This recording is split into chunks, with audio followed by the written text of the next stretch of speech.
Nearly 100 days into Trump's presidency, it seems like we know little more than we did before.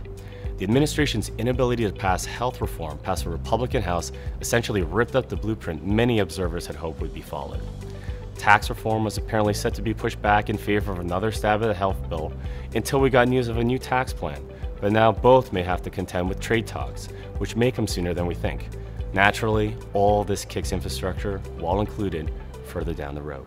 Treasury Secretary Mnuchin has all but conceded that tax reform won't come into fruition until next year, meaning 2017 is unlikely to benefit from the fiscal stimulus, and investors will need to recalibrate their expectations on corporate profits.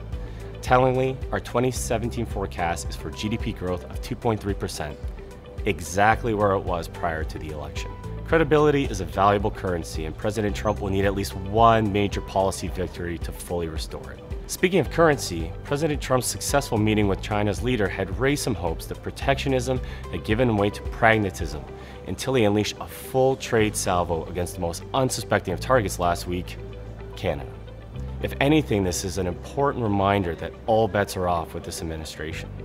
Our stance on this matter remains the same. A tweaking of NAFTA, now over 20 years old, is probably warranted to account for advances in technology and shifts in the forms of trade.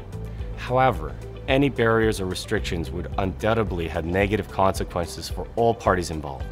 The recent spat over softwood lumber is not an ideal start. All of these distractions come at a rather inopportune time, as the Canadian economy is in the midst of the best run in 3 years. Exports are starting to turn and contribute to GDP, grabbing the baton from consumer spending, while payrolls are increasing at a solid rate across most provinces.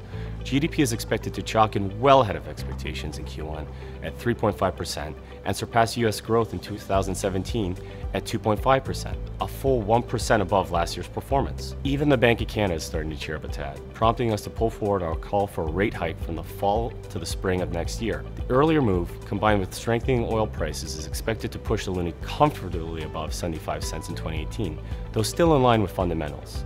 Naturally, a dramatic shift in U.S. trade policy risks upending this progress. The problem is, we don't know how, if, or when this could happen. Suffice to say, the next 100 days may seem longer than the last.